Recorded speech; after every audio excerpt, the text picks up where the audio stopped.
साहित्य सागर पाठ चौथा, नेताजी का चश्मा।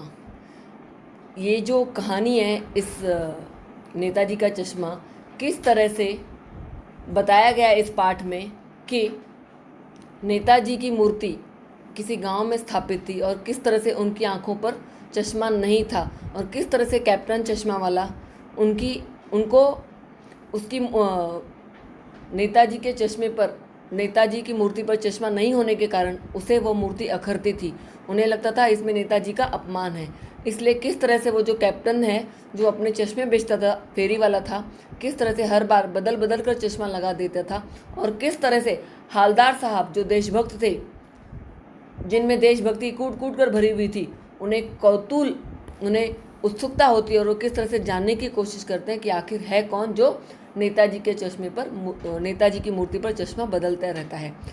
कहानी का उद्देश्य, लेखक स्वयं प्रकाश ने इस कहानी के माध्यम से यह स्पष्ट किया है कि देश के सभी छोटे बड़े व्यक्ति, यहाँ तक कि बच्चे भी देशभक्ति की भावना से ओतप्रोत होते हैं। मतलब बच्चों में भी, बड़ों में भी, सभी में देशभक्ति की भावना कहीं न कहीं छिपी रहती ही है तथा सभी अपने अपने तरीकों से, अपने सामर्थ्य से देश के निर्माण में योगदान देते रहते हैं।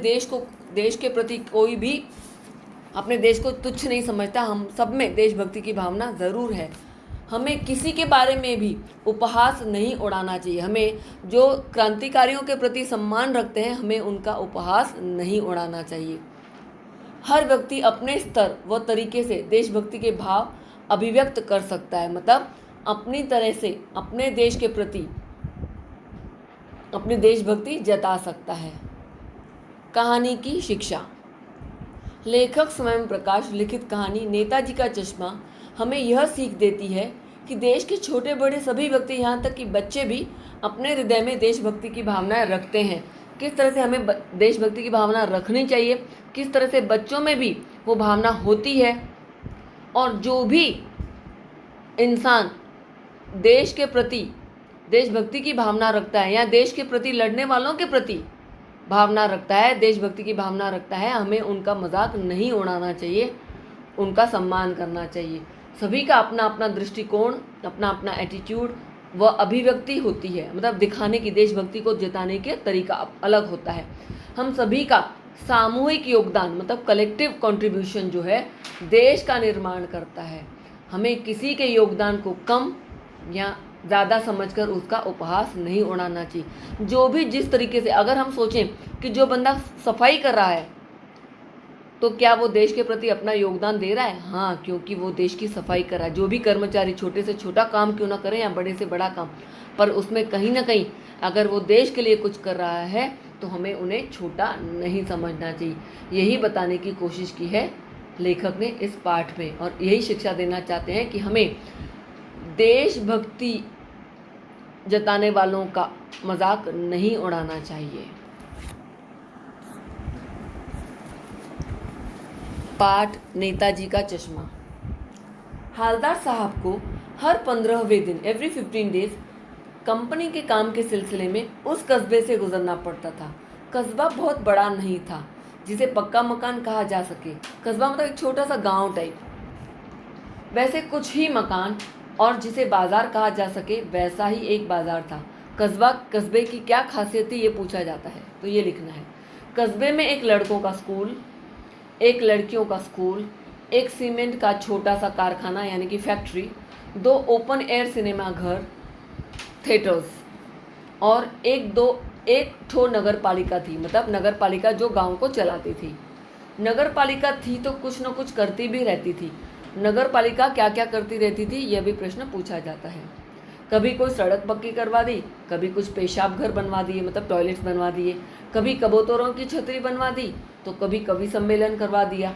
इसी नगर पालिका के किसी उत्साही बोर्ड या प्रशासनिक अधिकारी ने एक बार, मतलब जो गवर्नमेंट का जो हेड था, उसने सोचा कि शहर के मुख्य चौराहे पर, जो मेन जो है चौराहा है, बाजार के मुख्य चौराहे पर नेताजी सुभाष चंद्र बोस की एक संगमरमर की प्रतिमा लगवा दी। मतलब संगमरमर की मूर्ति जो है वहाँ पे लगवा दी, क्योंकि वो दिखाना चाहते हैं कि किस तरह से उनमें क्रांतिकारियों के प्रति सम्मान की भावना है, इसीलिए नेताजी की मूर्ति उन्होंने वहाँ पे स्थापित करवा दी। यह कहानी उसी प्रतिमा यानी कि उसी मूर्ति, किसके, नेताजी सुभाष चंद्र बोस, जिनके नारे थे तुम मुझे खून दो मैं तुम्हें आज़ादी दूंगा, दिल्ली चलो, क्योंकि वे बहुत ज़्यादा अंग्रेज़ों के खिलाफ उन्हें बाहर खदेड़ने में बहुत बड़ा योगदान दिया था। वो देश के सच्चे क्रांतिकारी थे, उन्होंने आज़ादी की लड़ाई में अपना सर्वस्व बलिदान कर दिया। यह कहानी उसी प्रतिमा के बारे में है, बल्कि उसके भी छोटे से हिस्से के बारे में। पूरी बात तो अब पता नहीं, लेकिन लगता है कि देश के अच्छे मूर्तिकारों की जानकारी नहीं, मतलब उस जो हेड था, जो गवर्नमेंट का जो हेड अधिकारी था, उसे से ज़्यादा इतनी जानकारी नहीं थी, और किस तरह से अच्छी मूर्ति कौन बनाए, ये सारी बातों का उसे कोई ज़्यादा ज्ञान नहीं था। इसलिए उसने क्या किया, वहाँ के एक लोकल स्कूल मास्टर जो थे, मास्टर मोतीलाल, उसी को मूर्ति बनाने का काम सौंप दिया था। तो किस तरह से वो मास्टर मोतीलाल ने मूर्ति बनाई थी, उसके बारे में बताया गया है। पूरी बात तो अब पता नहीं, लेकिन लगता है कि देश के अच्छे मूर्तिकारों की जानकारी नहीं होने और अच्छी मूर्ति की लागत, मतलब कितना खर्चा आएगा, अनुमान और उपलब्ध बजट से कहीं बहुत ज़्यादा होने के कारण काफ़ी समय ऊहापोह और चिट्ठी पत्री में बर्बाद हुआ होगा। मतलब कितना पैसा खर्च होगा। गवर्नमेंट को अगर कोई भी ऑफिसर कुछ करता है तो उसे हर तरह की मंजूरी लेनी पड़ती है, हर तरह के एप्लीकेशन देने पड़ते हैं, बजट देना पड़ता है, उसके बाद जाके वहाँ का काम होता है। लेकिन इन्हीं सारी बातों में इतना सारा समय बर्बाद हुआ होगा, ऐसे लेखक का मानना है, ऐसे हवलदार साहब का मानना है। कहीं ज़्यादा होने के कारण काफ़ी समय ऊहापोह मतलब बर्बाद हुआ होगा, और चिट्ठी पत्री में बर्बाद हुआ होगा, और बोर्ड की शासन अवधि मतलब जो गवर्नमेंट का, जो पार्टी का जो समय था, वो उस समय समाप्त होने वाला था। शासन अवधि समाप्त होने की घड़ियों में किसी स्थानीय मतलब लोकल कलाकार को ही अवसर देने का निर्णय किया गया होगा, और अंत में कस्बे के इकलौते हाई स्कूल के इकलौते ड्राइंग मास्टर, मान लीजिए मोतीलाल जी को ही यह काम सौंप दिया होगा, जो महीने भर में ही मूर्ति बनाकर पटक देने का विश्वास दिला रहे थे। अगर जो फिर कॉन्ट्रैक्ट आखिर उसी हाई स्कूल के ड्राइंग मास्टर को दिया गया, और उन्होंने वादा किया कि वो 1 महीने भर में मूर्ति तैयार करके चौराहे पर लगा देंगे, क्योंकि शासन की अवधि समाप्त हो रही थी। गवर्नमेंट की जो पीरियड था, न्यू इलेक्शन होने वाले थे, उससे पहले ही, वो समाप्ति के पहले वो वहाँ पे मूर्ति लगवाना चाहते थे। इसलिए मास्टर मोतीलाल को ही यह ऑर्डर दिया गया, उन्हें ही बनाने का काम सौंपा गया। अब ये बताया जाता है कि मूर्ति की विशेषता क्या थी, मोस्ट इम्पॉर्टेंट पैराग्राफ, ठीक है। ये भी प्रश्न पूछा जाता है कि मूर्ति ड्राइंग मास्टर को ही बनाने के लिए क्यों दी गई, या किसे और क्यों दिया गया। तो ये लिखना है कि मास्टर मोतीलाल को, और क्यों, वो मैंने बताया कि गवर्नमेंट की अवधि समाप्त होने वाली थी, बहुत सारा समय चिट्ठी और पत्र यहाँ वहाँ भेजने में, उसकी बजट डिसाइड करने में, इन्हीं सारे कामों में व्यस्त बर्बाद हुआ होगा। इसलिए शासन सीमा की अवधि समाप्त होने से पहले ही मूर्ति मास्टर मोतीलाल को बनाने के लिए कहा गया था। जैसा कि कहा जा चुका है, मूर्ति संगमरमर की थी। संगमरमर माने मार्बल। टोपी की नोक से कोट के दूसरे बटन तक कोई 2 फुट ऊंची, एकदम बेस्ट तक ही थी, मतलब बहुत छोटी सी, जिसे कहते हैं बस्ट, और सुंदर थी। नेताजी सुंदर लग रहे थे, कुछ मासूम और कमसिन, फौजी वर्दी में, मतलब आर्मी के ड्रेस में। मूर्ति को देखते ही दिल्ली चलो और तुम मुझे खून दो वगैरह याद आने लगते थे। ये नेताजी के नारे थे। इस दृष्टि से यह सफल और सराहनीय प्रयास था। मतलब उन्होंने जिस तरह से मास्टर मोतीलाल ने जो बनाई थी मूर्ति, वो अच्छी ही बनाई थी। थोड़ी सी थी, लेकिन छोटी सी थी, कमर से भी ऊपर तक की थी, लेकिन बहुत ही अच्छी तरह से बनाई गई थी। केवल एक चीज़ की कसर थी, मतलब एक चीज़ की कमी थी, जो देखते ही खटकती थी, मतलब देखते ही पता चल जाता था। नेताजी की आंखों पर चश्मा नहीं था, यानी चश्मा तो था लेकिन संगमरमर का नहीं था। एक सामान्य और सचमुच के चश्मे का चौड़ा काला फ्रेम मूर्ति को पहना दिया गया था। रियल चश्मे का जो फ्रेम होता है ना, रियल चश्मा, वो उनकी मूर्ति पर, उनकी आंखों पर लगाया गया था। हवलदार साहब जब पहली बार, अभी हवलदार साहब इस कस्बे से हमेशा काम के सिलसिले में गुजरते थे, और उनका ये कस्बे से ही गुजरना होता ही था अपने ऑफिस तक पहुंचने के लिए, इसलिए वो जब भी जाते तो नेताजी की मूर्ति के पास से ज़रूर होते हुए गुजरते। एक सामान्य और सचमुच के चश्मे का चौड़ा काला फ्रेम मूर्ति को पहना दिया गया था। हालदार साहब जब पहली बार इस कस्बे से गुजरे और चौराहे पर पान खाने रुके, तभी उन्होंने इसे लक्षित किया। उन्होंने ध्यान दिया और उनके चेहरे पर एक कौतूक भरी, एक्सक्लेम्ड भरी मुस्कान फैल गई। बहुत अच्छा लगा उन्हें। वाह भाई, आइडिया भी ठीक है। मूर्ति पत्थर की लेकिन चश्मा रियल है। जीप कस्बा छोड़कर आगे बढ़ गई।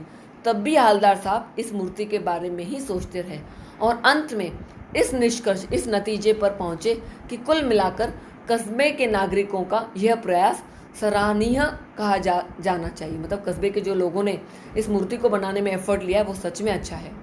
महत्व मूर्ति के रंग रूप का या कद का नहीं, महत्व मूर्ति का नहीं है, उसके पीछे छिपी भावना, उस भावना का है। वरना तो देशभक्ति भी आजकल मजाक ही चीज़ होती जा रही है। किस तरह से प्रशासन अधिकारी ने उस मूर्ति को वहाँ लगवाने के पीछे उनके मन में कहीं ना कहीं नेताजी के प्रति ज़रूर भावनाएं रही होंगी, क्रांतिकारी के प्रति ज़रूर अच्छे भाव रहे होंगे, इसलिए ही उन्होंने वहाँ पे मूर्ति लगवाई। तो मूर्ति से ज़्यादा वो जो भाव है, क्रांतिकारियों के प्रति जो सम्मान की भावना है, वो दिखाने की कोशिश की है। यह सोचते हुए हालदार साहब को यह बात बड़ी ही अच्छी लगी थी। दूसरी बार जब हालदार साहब उधर से गुजरे तो उन्हें मूर्ति में कुछ अंतर दिखाई दिया। ध्यान से देखा तो पाया कि चश्मा दूसरा है। पहले मोटे फ्रेम वाला चौकोर चश्मा था और अब तार के फ्रेम वाला गोल चश्मा है। हालदार साहब का कौतुक और भी बढ़ा, मतलब उनकी एक्साइटमेंट, जानने की इच्छा और भी बढ़ी। क्या आइडिया है! मूर्ति कपड़े नहीं बदल सकती लेकिन चश्मा तो बदल ही सकती है। तो जब भी गुजरते तो हर बार अलग चश्मा दिखते। उनके मन में आया कि आखिर ये मांजरा क्या है, आखिर ये करता कौन है। मूर्ति तो रियल है पर चश्मा रियल है। मूर्ति कुछ नहीं बदल सकती, कपड़े नहीं बदल सकती, लेकिन बार बार नेताजी की आंखों पर चश्मा कैसे क्या बदल जाता है, ये बात उनके मन में बार बार खटकती, बार बार उनके मन में सवाल उठते। तीसरी बार फिर नया चश्मा। हालदार साहब को आदत पड़ गई हर बार कस्बे से गुजरते समय चौराहे पर रुकना, पान खाना और मूर्ति को ध्यान से देखना। एक बार जब कौतूहल दुर्दमनीय हो उठा, मतलब उस इच्छा को दबाना जब कठिन हो गया, जब कौतूहल दुर्दमनीय हो उठा तो पान वाले से ही पूछ लिया, क्यों भाई, क्या बात है, ये तुम्हारे नेताजी का चश्मा हर बार बदल कैसे जाता है। अभी पान वाला, इसका कैरेक्टर स्केच दिया हुआ है, पढ़ना है गाइड में से। पान वाले ने खुद के मुंह में पान ठूसा हुआ था। वह एक काला, मोटा और खुश मिजाज आदमी था। हालदार साहब का प्रश्न सुनकर वह आंखों ही आंखों में हंसा। वो जोर जोर से उसे हंसी आने लगी। उसकी तोंद थिरकी, उसका पेट जो है बहुत मोटा था, वो हिलने लगा। पीछे घूमकर उसने दुकान के नीचे पान थूका और अपनी लाल काली बत्ती से दिखाकर बोला, कैप्टन चश्मा वाला करता है। क्या करता है? हालदार साहब कुछ उन्हें समझ में नहीं आया कि ये कैप्टन है कौन। कैप्टन जब नाम सुना तो उसे लगा कि कोई आर्मी वाला बंदा है जिसे ये क्रांतिकारी की मूर्ति बिना चश्मे के अच्छी नहीं लगती, शायद वही बदल देता है। उसे लगा कि ये काफ़ी आर्मी वाला तगड़ा बंदा लगता है। चश्मा चेंज कर देता है, पान वाले ने समझाया। क्या मतलब, क्यों चेंज कर देता है? हालदार साहब अब भी नहीं समझ पाए। कोई ग्राहक आ गया समझो, मतलब चश्मे वाला जो था, कैप्टन जो था, वो चश्मे बेचता था। फेरी लगाकर अपने बांस पर टंगे हुए रास्ते पर घूमते हुए चश्मे बेचता था। तो जब भी कोई कस्टमर उसे चश्मा, नेताजी का देखा लगा हुआ चश्मा उसे पसंद आ जाता, वो फ्रेम पसंद आ जाती, तो उससे उसी फ्रेम की मांग करता। तो कैप्टन क्या करता, नेताजी की मूर्ति से वो फ्रेम निकालता, दूसरा लगा देता और ग्राहक को वही दे देता था।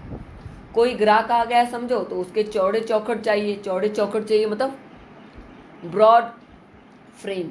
तो कैप्टन किधर से लाएगा? तो उसको मूर्ति वाला दे दिया, उधर दूसरा बिठा दिया, मतलब मूर्ति वाला नेताजी की मूर्ति पर से बार बार वो चश्मा निकालता और बदलता।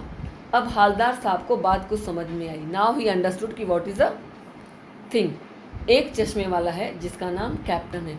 उसे नेताजी की बगैर चश्मे वाली मूर्ति बुरी लगती है, बल्कि आहत करती है, उसे दुख पहुंचाती है, क्योंकि नेताजी ने देश के लिए इतना सारा काम किया था और उनकी मूर्ति पर चश्मा ना हो, ये कैसे अच्छा लगेगा। मानो चश्मे के बगैर नेताजी को असुविधा हो रही हो, इसलिए वह अपनी छोटी सी दुकान में उपलब्ध गिने चुने फ्रेमों में से एक नेताजी की मूर्ति पर फिट कर देते। लेकिन जब कोई ग्राहक आता है और उसे वैसे ही फ्रेम की दरकार होती है, मतलब ऐसा ही फ्रेम चाहिए होता है जैसा मूर्ति पर लगा है, तो कैप्टन चश्मे वाला मूर्ति पर लगा फ्रेम संभवतः नेताजी से क्षमा मांगते हुए लाकर ग्राहक को दे देता है और बाद में नेताजी को दूसरा फ्रेम लौटा देता है। वाह भाई, खूब आइडिया है। क्या आइडिया है ये, मन ही मन कौन सोचने लगा सब कुछ? हालदार साहब। उन्होंने चश्मे वाले के प्रति चश्मा क्यों बदल जाता है, ग्राहक किस तरह की मांग करता है, ये सब प्रश्न पूछे जाएंगे। तो this is the paragraph for the answer. लेकिन भाई एक बात अभी भी समझ में नहीं आई। हालदार साहब ने पान वाले से फिर पूछा, नेताजी का ओरिजिनल चश्मा कहाँ है? पान वाला दूसरा पान मुंह में ठूंस चुका था। दोपहर का समय था, दुकान पर भीड़ भाड़ अधिक न थी। वह फिर आंखों ही आंखों में हंसा। उसकी तोंद थिरकी। कत्थे की डंडी फेंक जो पान खाया था वो मुंह में से फेंक कर पीछे मुड़कर उसने नीचे पीक थूकी, मतलब मुंह में से थूका और मुस्कुराता हुआ बोला, मास्टर बनाना भूल गया। मतलब जो मास्टर मोतीलाल था जिसने ये मूर्ति बनाई थी, उसने मूर्ति पर चश्मा लगाना ही भूल गए। पान वाले के लिए यह एक मज़ेदार बात थी, लेकिन हालदार साहब के लिए चकित और द्रवित करने वाली। अभी पान वाला तो उसके मन में देशभक्ति, क्रांतिकारियों के प्रति सम्मान, ऐसी कोई भी भावनाएं नहीं है, लेकिन हालदार साहब के मन में ये सारी भावनाएं हैं। इसलिए उनके मन में और भी विचार आने लगे और भी सोच बढ़ने लगी कि आखिर बात क्या है। लेकिन हालदार साहब के लिए चकित और द्रवित, चकित मतलब हैरान, द्रवित मतलब मन को पिघलाने वाला, यानी वह ठीक ही सोच रहे थे। मूर्ति के नीचे लिखा, मूर्तिकार मास्टर मोतीलाल वाकई कस्बे का अध्यापक था, मतलब जिसने बनाई थी उसका नाम लिखा गया था। बेचारे ने महीने भर में ही मूर्ति बनाकर पटक देने का वादा कर दिया होगा। अभी हालदार साहब सोच रहे हैं कि आखिर उसने मूर्ति पर चश्मा क्यों नहीं बनाया, उसके हाथ से क्या चश्मा टूट गया, या महीने भर में ये सब बातों का समय नहीं मिला। किस तरह से मास्टर मोतीलाल ने चश्मा क्यों नहीं बनाया, तो इसके बारे में ये जवाब है ये पैराग्राफ में। मूर्ति के नीचे लिखा, मूर्तिकार मास्टर मोतीलाल वाकई कस्बे का अध्यापक था।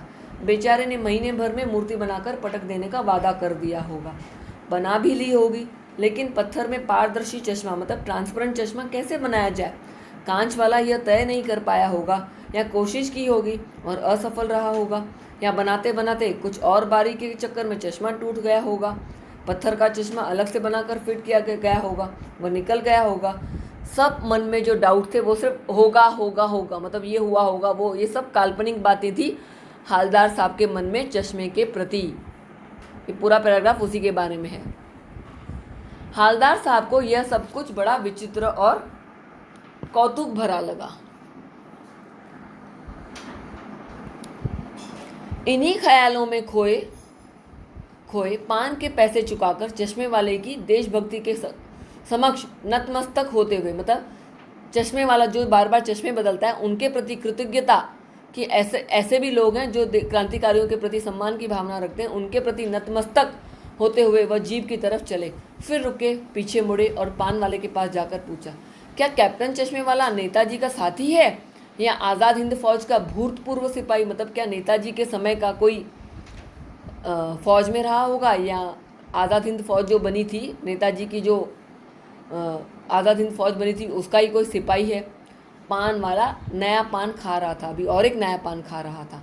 पान पकड़े अपने हाथों को मुंह से 1.5 इंच दूर रोककर उसने हालदार साहब को ध्यान से देखा, फिर अपनी लाल काली बत्ती से दिखाई और मुस्कुराकर बोला, नहीं साहब, वो लंगड़ा क्या जाएगा फौज में। अभी पान वाला किस तरह से कैप्टन का मजाक उड़ा रहा है ये देखो। वो लंगड़ा क्या जाएगा फौज में, मोस्ट इंपॉर्टेंट अवतरण पूछा जाएगा। पागल है पागल, वो देखो वो आ रहा है, तो वो इशारा करता है, देखो ये मरियल सा है बिल्कुल, आप उसी से बात करो, आपको अगर इतनी जानकारी हासिल करनी है, go and talk to him.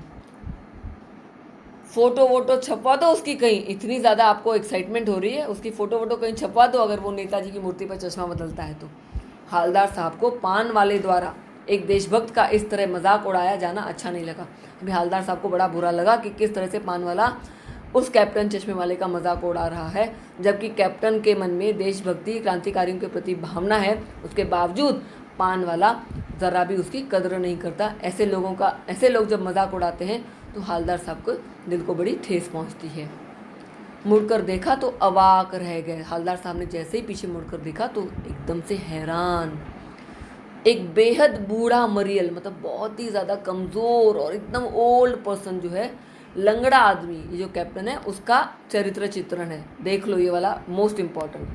वह एक बूढ़ा मरियल सा लंगड़ा आदमी, सिर पर गांधी टोपी और आंखों पर काला चश्मा लगाए, एक हाथ में एक छोटी सी संदूकची माने एक छोटा सा बैग अटैची, दूसरे हाथ में एक बांस पर टंगे हुए, मतलब बैम्बू स्टिक्स पर टंगे हुए चश्मे लिए, और अभी अभी एक गली से निकला था। ही केम फ्रॉम वन लेन। अब एक बंद दुकान के सहारे अपना बांस टिका रहा था। किस तरह दुकान के सामने वो अपना एक दुकान के सहारे स्टिक्स लगा रहा था अपने चश्मे बेचने के लिए। तो इस बेचारे की दुकान भी नहीं है। अभी हालदार साहब को समझ में आ जाता है कि इसकी तो खुद की दुकान भी नहीं है, खुद गरीब सा है, यहाँ वहाँ ठेले पर जैसे अपने फ्रेम बेचता है, चश्मे बेचता है। तो इस बेचारे की दुकान भी नहीं है, फेरी लगाता है। हालदार साहब चक्कर में पड़ गए। पूछना चाहते थे इसे कैप्टन क्यों कहते हैं, क्या यही इसका वास्तविक नाम है, लेकिन पान वाले ने साफ बता दिया कि अब वह इस बारे में बिल्कुल भी, अभी पान वाले को आ रहा है, उसका पेशेंस ख़त्म हो रहा है। अब कैप्टन के बारे में बताना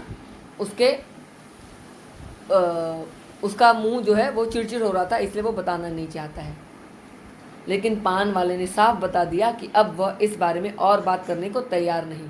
ड्राइवर भी बेचैन हो रहा था, काम भी था। हालदार साहब जीप में बैठकर चले गए। फाइनली अभी हालदार साहब बिना कैप्टन से बात किए हुए वहाँ से चले गए, और पान वाले ने भी उसके बारे में कुछ नहीं बताया, बस थोड़ा बहुत जो जानकारी थी वो लेकर वो निकल गए। 2 साल तक हालदार साहब अपने काम के सिलसिले में उस कस्बे से गुजरते रहे। 2 years कंटिन्यूसली वो यहाँ से आते जाते रहे, और नेताजी की मूर्ति में बदलते हुए चश्मों को देखते रहे। हर बार नया चश्मा। अब उन्हें पता चल गया था, कभी गोल चश्मा तो कभी चौकोर, कभी चश्मा किस किस प्रकार का होता था बदला हुआ। तो ये वाली पैराग्राफ उसका आंसर है। कभी गोल चश्मा होता तो कभी चौकोर, कभी लाल, कभी काला, कभी धूप का चश्मा, कभी बड़े कांचों वाला गोगो चश्मा, पर कोई न कोई चश्मा होता ज़रूर।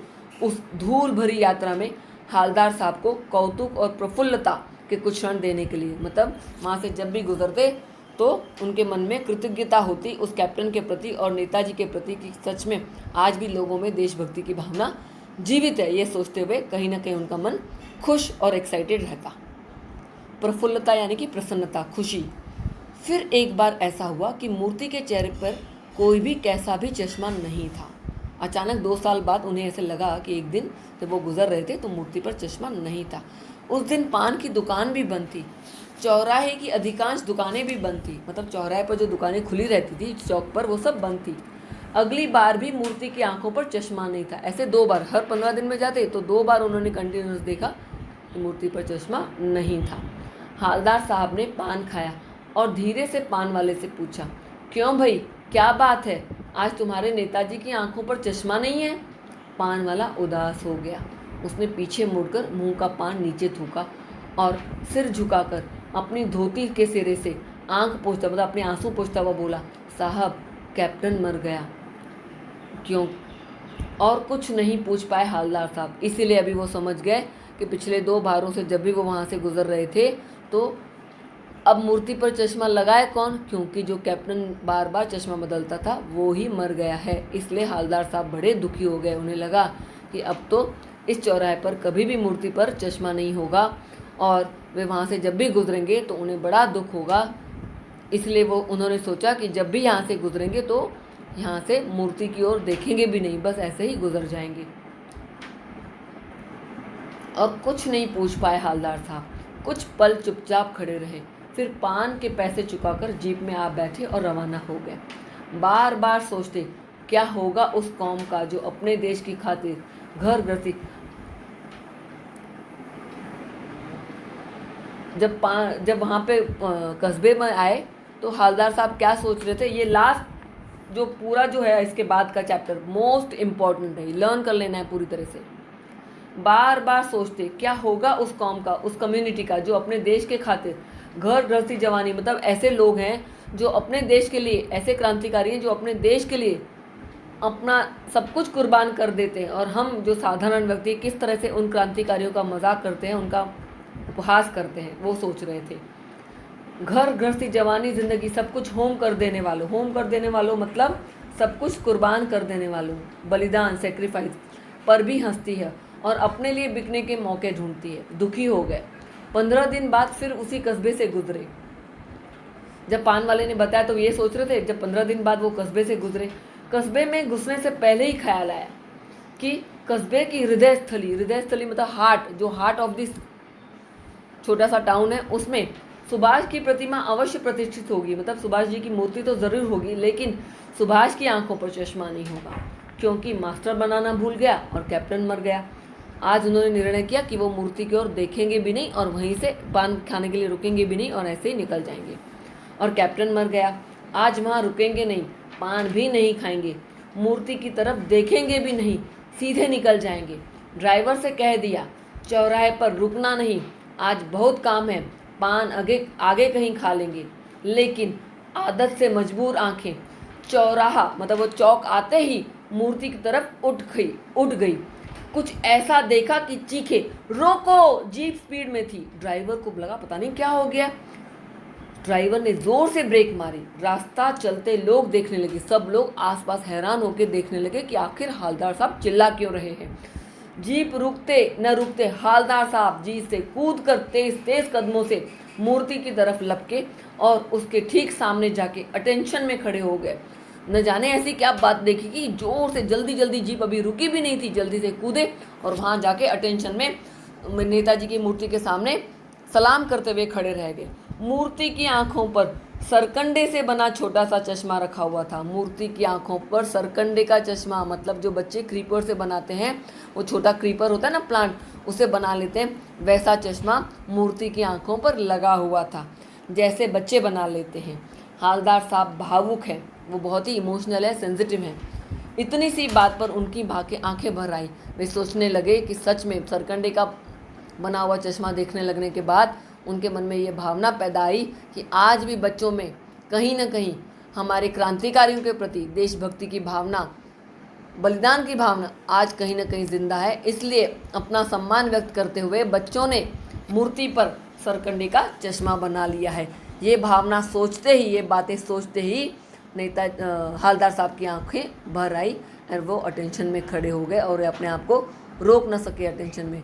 तो इस तरह से पता चलता है कि हालदार साहब के मन में भी क्रांतिकारियों के प्रति किस तरह की भावना है। वे एक देशभक्त हैं, वे दयालु हैं, वे क्रांतिकारियों का सम्मान करना जानते हैं और जो लोग उसका मजाक उड़ाते हैं उनके प्रति वे उनके लिए ये सोचते हैं कि उनका मजाक नहीं उड़ाना चाहिए।